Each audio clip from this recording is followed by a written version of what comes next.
If you want to cancel your subscription on Whop, this video will walk you through the process step by step so you can end your membership quickly and avoid any confusion. Whether you're no longer using the service or just want to manage your recurring payments, I'll show you exactly where to click inside your Whop account.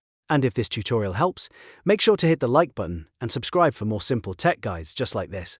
Let's get into it. First, open your browser and go to whop.com.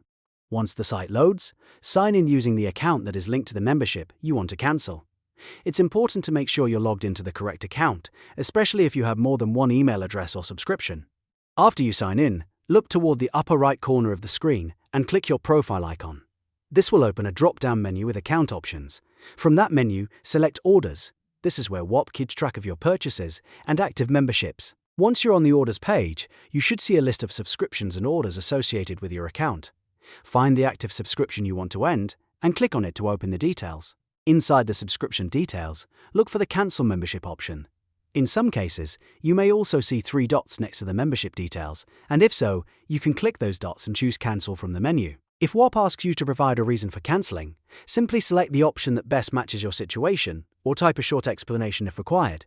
Then confirm the cancellation to finish the process. After that, your subscription should be cancelled successfully, and you should no longer be charged for that membership moving forward. It's always a good idea to double-check for any confirmation message or email so you know the cancellation went through. If you plan to resubscribe later, you can always return to Whop and manage it from the same Orders section. And that's how to cancel your subscription on Whop in just a few simple steps. If this video helped, please give it a like, subscribe to the channel, and turn on notifications so you never miss another easy tutorial.